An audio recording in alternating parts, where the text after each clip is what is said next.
नमः शिवाय। भारत माता शिव शक्ति अवतार। आज है 12/4/2025।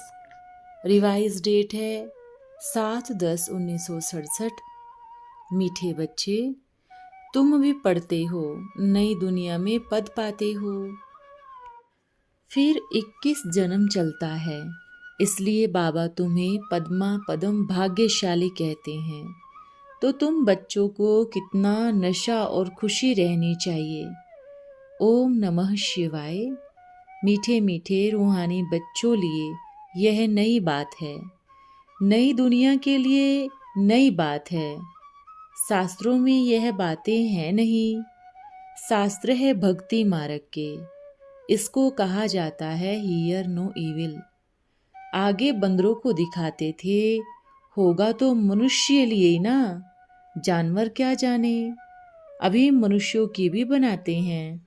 बाबा ने एक कुमारी का चित्र बनाया था, कैलेंडर है, उसमें बहुत अच्छी लिखत है, hear no evil, see no evil, talk no evil. यह किसके लिए है? मनुष्य जो 5 विकारों में हैं, उनके लिए है। कोई ईश्वर सर्वव्यापी है, आदि कुछ कहे तो वह सुनना नहीं है। बहुत पुरुष बाबा के तरफ देखते नहीं कि जादू न लग जाए। बाप फिर तुमको कहते हैं देखते हुए न देखो।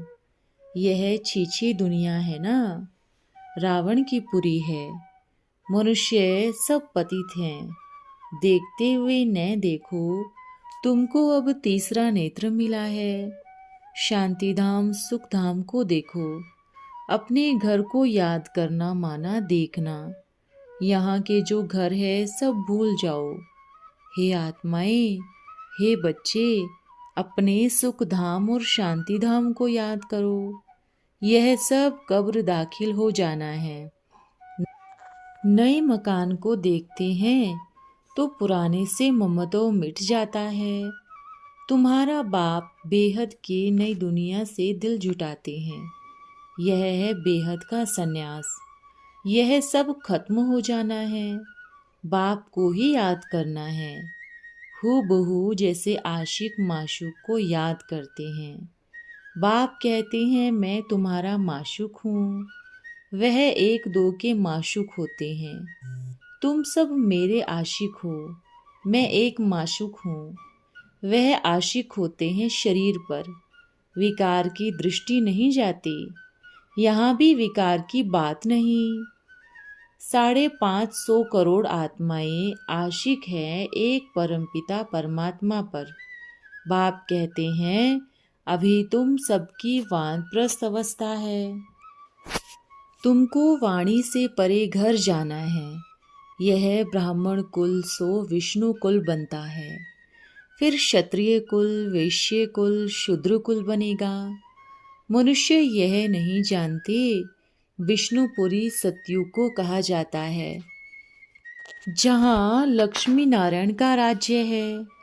बाप कहते हैं मूल बात एक ही है कि पवित्र बनने के लिए मामेकम याद करो। फिर अपवित्र बने तो ग्लानि करा देंगे। सूक्ष्म वतन का भी साक्षात्कार होता है, वहाँ कोई बैठे नहीं है। तुम संपूर्ण बनने से फरिश्ते बनते हो। यह ब्रह्मा का मनुष्य शरीर है, सूक्ष्म वतन में है फरिश्ते, जिसका साक्षात्कार अभी तुमको होता है। आएंगे तो सूक्ष्म वतन को क्रॉस नहीं करेंगे। सूक्ष्म वतन का साक्षात्कार अभी तुम कर सकते हो। त्रिमूर्ति मार्ग 3 मूर्ति घर भी नाम रख देते हैं। तुमको समझाना चाहिए, अपना फर्ज है उनसे पूछना त्रिमूर्ति नाम रखा है, यह किसका यादगार है। तुम जानते हो मनुष्य कुछ भी नहीं जानते। ब्रह्मा विष्णु शंकर का भी जैसे यह यादगार है। महिमा तो एक शिव बाबा की ही होनी चाहिए। त्रिमूर्ति शिव बाबा का स्टैम्प्स बनाना चाहिए। तुम जाकर समझाएंगे भारत को स्वर्ग बनाने वाला बाप ही है, उनकी स्टैम्प्स छपनी चाहिए। तुम्हारा नाम बहुत हो जाएगा। त्रिमूर्ति शिव ही सारे विश्व को कल्प कल्प स्वर्ग बनाते हैं। यह बातें सिवाय एक बाप के कोई समझा न सके। कैसे तुमको पढ़ाते हैं, वंडर है ना। तुम बच्चों का नाम बाला तब होगा जब गीता की बात सिद्ध होगी। सर्व का सद्गति दाता एक बाप ही है। सर्व धर्म वालों को शिव के चित्र को नमन करना पड़े। बनारस में खास काशी का मंदिर है। जय शिव काशी विश्वनाथ गंगा। शिव की काशी विश्वनाथ उसने गंगा लाई, वह भी कहते हैं भागीरथ द्वारा। बनारस में भी किनारे पर ढेर सन्यासी रहते हैं। समझते हैं शिव शिव कहते गंगा स्नान करेंगे तो हमारी मुक्ति हो जाएगी। फिर शिव पर बलि चढ़ने से, काशी पर कलवट खाने से मुक्ति हो जाएगी। आगे कुछ पढ़ते थे, समझते थे। हम शिव बाबा पर बलि चढ़ते हैं। बहुत देवियों पर मनुष्यों की बलि चढ़ती है। गवर्नमेंट ने बंद करवा दिया। बलि चढ़ने को महाप्रसाद समझते थे। ऐसे को आदमखोर कहा जाता है। हमेशा अपने को आत्मा समझ बैठो। देह अभिमान छोड़ो। याद न करने से विकर्म विनाश नहीं होंगे। फिर बहुत सजा खाएंगे। घड़ी घड़ी शरीर छोड़ते सजा खाते रहेंगे। साक्षात्कार होता रहेगा, सजा खाते रहेंगे। इतनी सजा खाए थोड़ा सा पद लेना, उनसे क्या फायदा। विश्व की मालिकपने की सारी खुशी उड़ जाएगी। बाप कहते हैं भूलो मत, अपने को आत्मा समझ बाप को याद करते रहो। आत्माभिमानी बन मुझे याद करते रहो। बच्चों को अब गफलत नहीं करनी चाहिए। इसमें कोई विघ्न नहीं डाल सकेंगे। कर्मेंद्रियों से कर्म करते रहो। बुद्धि योग बाप के साथ रहे। 8 घंटा बाप की सर्विस करनी है। याद भी करना है, चक्र भी फिराना है, रास्ता भी बताना है। बाप का परिचय सबके अखबारों में जाएगा। आज भी बाबा लिखा है, यह गीता का भगवान का जो चित्र है अखबार में डालो। तुम्हारी पहली पहली जीत इस पर होगी। तुम अथॉरिटी गाए जाएंगे। तुमसे पूछेंगे किसने बताया। लिखा हुआ है त्रिमूर्ति शिव भगवानुवाच। त्रिमूर्ति अक्षर भी याद करो। ब्रह्मा कुमारियों के आगे प्रजापिता भी जरूर लिखना है।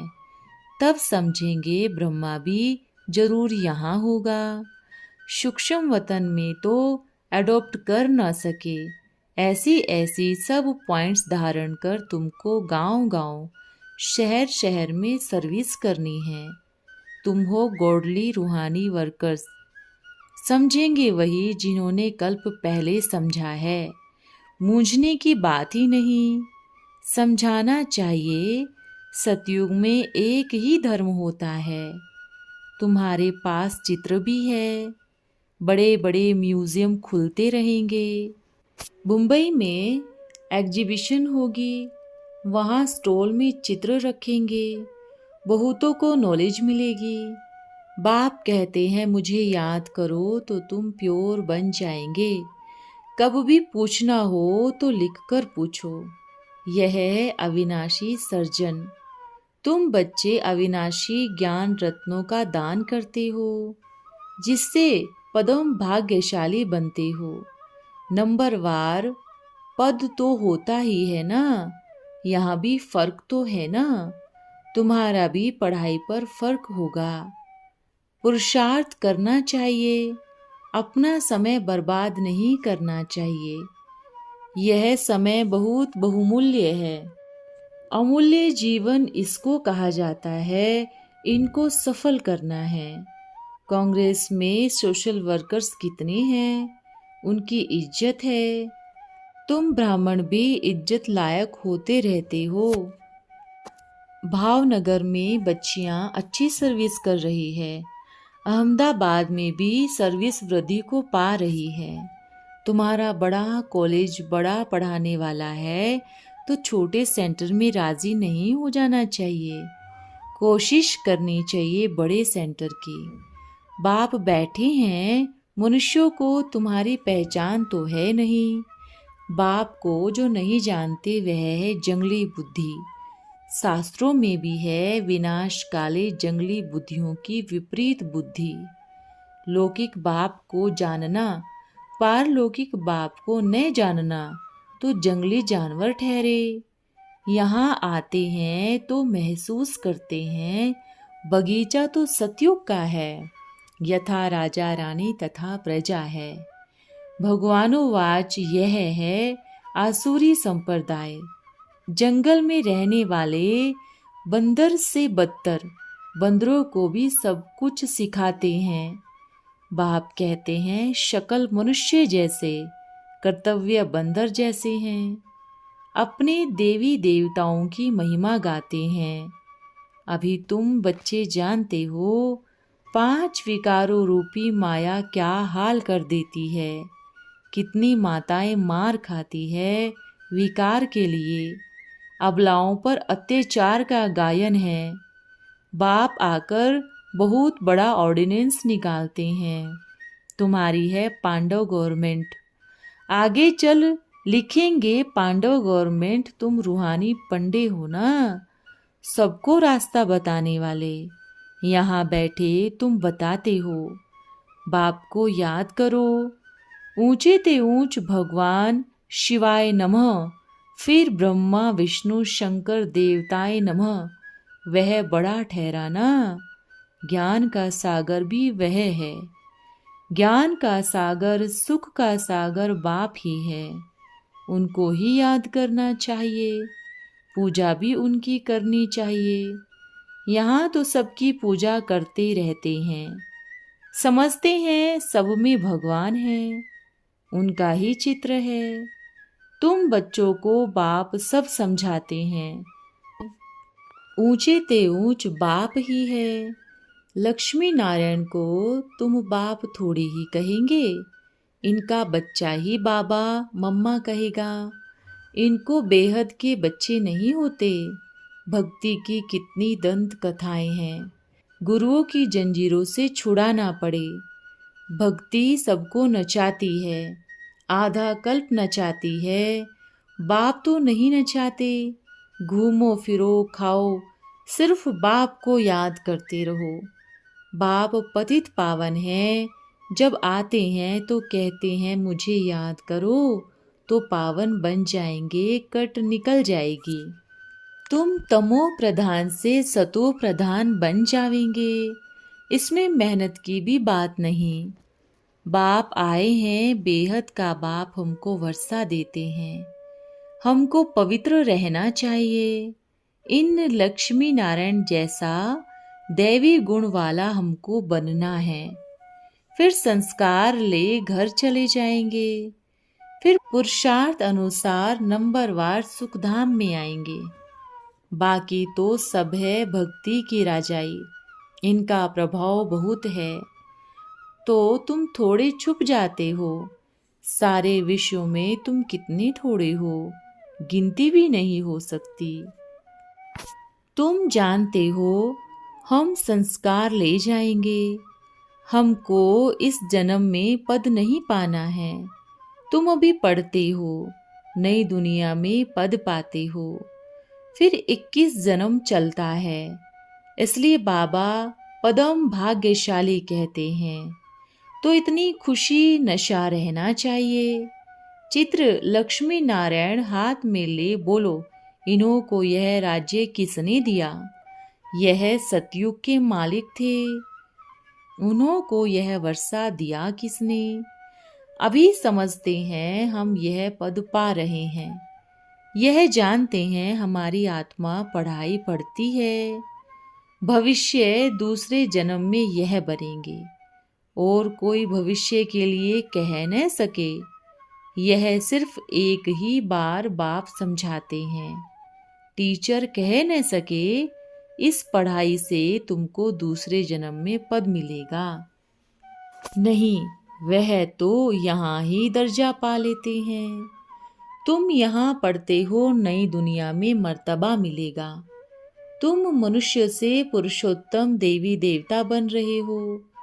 एक ही बार बाप जब आते हैं तब तुमको इतनी बड़ी समझ मिलती है। एक दो को देख पुरुषार्थ करना चाहिए समझाने का। कितनी सहज कहानी है। आओ इस लक्ष्मी नारायण की 84 जन्मों की जीवन कहानी बताए। यह कहानी तुम नहीं समझा सकते हो। बंधन भी कितने रहते हैं। जंजीरों से अपने को छुड़ा देना चाहिए। कब तक बंधन बंधन करते रहेंगे। कोई न कोई युक्ति से तैयार होना चाहिए जो किसको भी समझा तो सके। विकार में जाने से बर्तन मांजना अच्छा है। इतना नशा होगा तब लखपति का भी घर छोड़ कहेंगे हम तो बर्तन मांजेंगे, विकार में नहीं जाएंगे। हम 21 जन्म का वर्षा थोड़े ही गवाएंगे। हिम्मत नहीं है, महावीरता नहीं है तो फिर कोई न कोई कर्म बंधन में लटक पड़ते हैं। अरे वेश्या बनने से तो बर्तन मांजना अच्छा है। बहुत है जिनको बंधन नहीं है तो भी धक्का खाते रहते हैं। देह अभिमान बहुत है। यह बच्चा है गुड़गांव का, इनमें जरा भी देहाभिमान नहीं है। ऐसे बच्चे अगर मिले तो बाबा उनको यहाँ पर सेवा पर रख दे। परंतु चाहिए ऐसे मीठे निडर, सब ऑलराउंडर काम में लग जाएं। बाबा कहे पोछा लगाओ, झट करने लग पड़े। यह बच्चा बड़ा अच्छा है, बाबा को इनमें लव बहुत है। गरीब निवाज बाप है ना, तुमको सबको बाप का ही पैगाम देना है। शिव बाबा भारत में आए हैं तो जरूर सौगात ले आया होगा। बाबा ने आकर बहिश्त स्वर्ग पैराडाइज बनाया है। सिवाय तुम बच्चों को और किसको पता नहीं, तो तुमको कितना हर्षित रहना चाहिए। सिर्फ एक बाप और वर्षा याद करो। बाप सुख का सागर, प्यार का सागर है। तुमको भी ऐसा बनना पड़े, इसमें घाटे की कोई बात ही नहीं। बाप को देखा और घाटे से नफे में आ जाएंगे। स्वर्ग में तो जावेंगे ना, वह कोई कम है क्या। कहते हैं सिर्फ भारतवासी ही स्वर्गवासी बनेंगे। अरे यह अनादि बना बनाया ड्रामा है। नया कुछ बनना नहीं है, कुछ ऐड नहीं होना है। आगे तो कुछ भी पता नहीं था। मैं आत्मा हूँ। अपने को भूल 5 तत्वों के शरीर को मैं करता रहता था। अब बाप ने समझाया है तुम आत्मा हो। बाप को याद करो तो वे कर्म विनाश होंगे। बाप समझाते हैं सर्वशक्तिवान मैं हूँ, तो 5 विकारों रूपी रावण भी है। सारी सृष्टि पर इनका राज्य था। बाप फिर आकर तुमको विश्व का राज्य देते हैं। ओम ओम नमः शिवाय। आज का वरदान है अव्यक्त रूपधारी भव। बाप से अव्यक्त मिलन का अनुभव के लिए अव्यक्त रूपधारी बनना पड़ेगा। अव्यक्त अर्थात जहाँ व्यक्त भाव नहीं, व्यक्त देश का, व्यक्त देह का, व्यक्त वस्तुओं का जरा भी आकर्षण अपनी तरफ आकर्षण न करे। व्यक्ति व वस्तुओं में भावना रखना कि यह प्रिय है, अच्छी है, यह भी कामना का रूप है। इसलिए चेक करो और अव्यक्त बनो तो बाप के साथ घर चलेंगे। ओम नमः शिवाय।